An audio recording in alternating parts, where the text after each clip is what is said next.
Then think about, what emotions do I want to live by as if my future has already happened? So the cool thing about that is, if you're feeling the emotions of your future before it happens, you're no longer looking for it.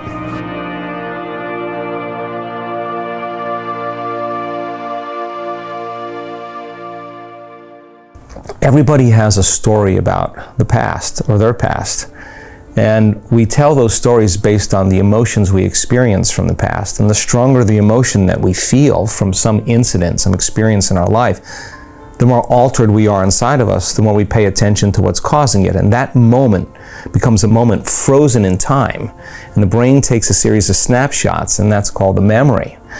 So then we think neurologically within the circuits of our own personal subjective experience of that reality based on the feeling that we get from the experience. I think the problem is that most people don't know that when they think about the event, they're producing the same changes chemically in their brain and body as if the event was occurring.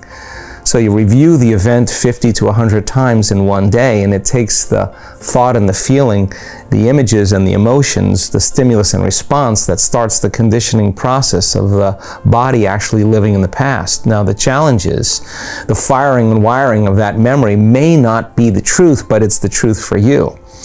And the emotions then become the boundary of what feels familiar and what feels known. And so the person can actually live a healthy life and go on with their life a whole way in spite of the trauma. The challenge is by living by that same emotion, it becomes so familiar to us that guilt or shame or unworthiness or fear just becomes how we normally feel. And so those feelings tend to drive our thoughts, right? And if you can't think greater than how you feel, and feelings and emotions are the record of the past, then for the most part, you're thinking in the past. And if how you think and how you feel creates your state of being, well, your entire state of being is in the past. Now, the challenge is that the body is so objective. It doesn't know the difference between the event that created the trauma 15, 30, 40, 50, 60 years ago, and the chemistry, the emotion that you're creating by thought alone. The body's believing it's living in the same past experience.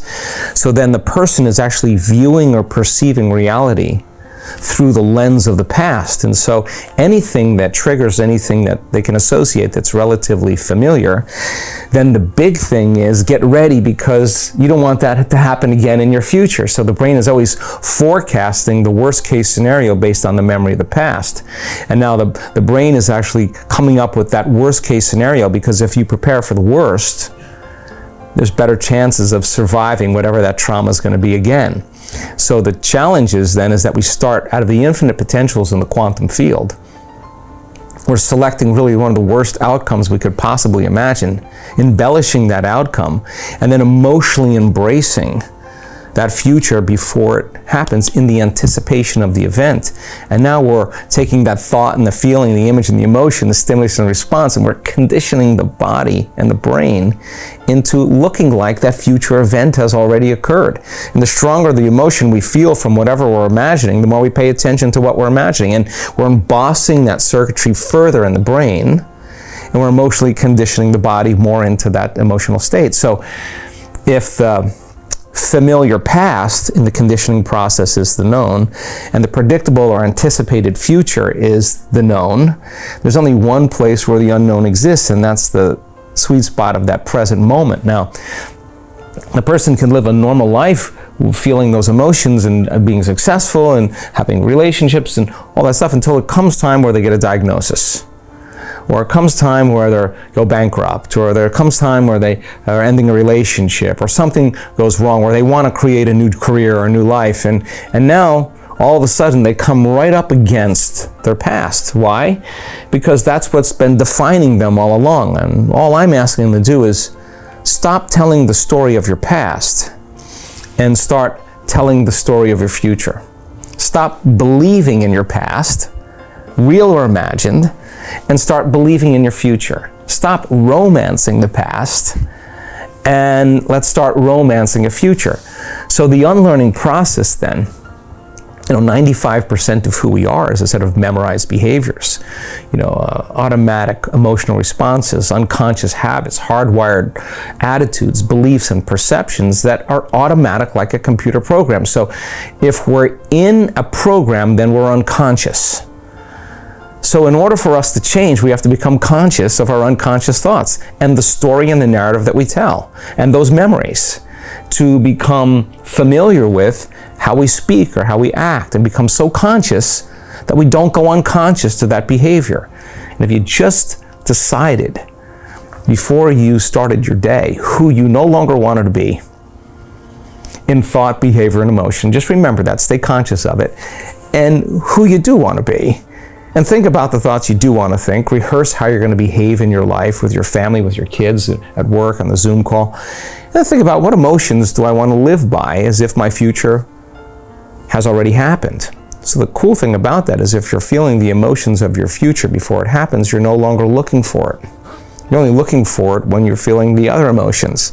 When you feel those emotions before it happens, somehow those wonderful synchronicities and coincidences and opportunities begin to show up in our lives. And that proves to us we're the creators of our lives. It takes a reboot.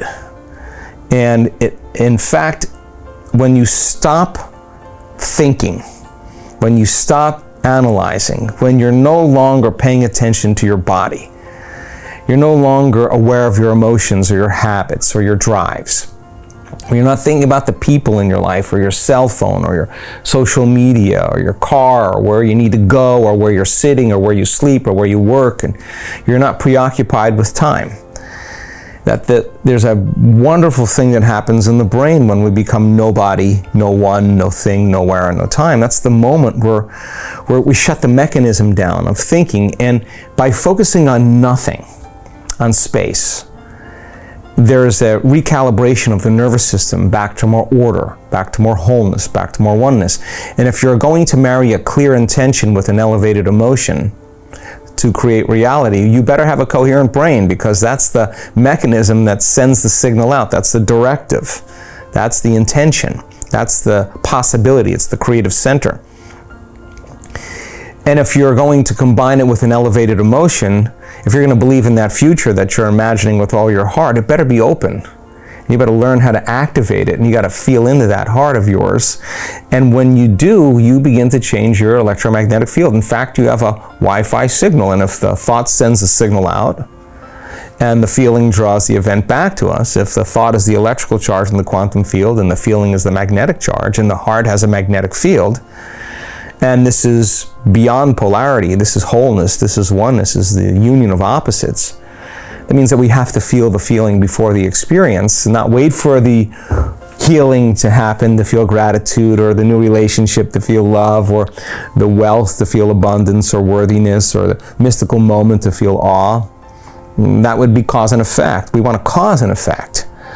So then, causing an effect in your life then means then you have to lay down the very thing you use your whole life to get what you want for something greater to occur. And that's a big step for a lot of people. I got to get so good at doing this with my eyes closed that I got to do it with my eyes open. Now, this is the big game, because you got to be able to self-regulate. And so what became very practical to them is, now I'm going to rehearse how I'm going to be on the Zoom call. Now I'm going to rehearse how I'm going to be with my children, how I'm going to be with my ex. I'm going to monitor my responses. There's got to be a better way to be. Now the game becomes very real, right? Mm-hmm. And then they review at the end of the day, when did I fall from grace? When did I lose it? When did I go unconscious? Tomorrow's another lifetime. Right. Tomorrow's when I didn't fail. I just went unconscious. Okay, tomorrow I'm going to just work on that one thing. So now they're really working on the process of transformation. It's no longer about their health condition. They're not focused on their health condition. They're focused on change, right? And nothing changes in our life until we change. So when you hear those stories, and the person has to really overcome their belief that this could work for everybody else, they just never believed it could work for me. When they get really super aware that the game is about change, and they got to get really good at doing it with their eyes open, and they have to monitor their responses to everyone and everything in their life, because if they don't, their response is actually weakening the organism. They got to catch their thoughts, because that thought that they let slip by could actually knock their brain and body out of homeostasis and turn on the stress response.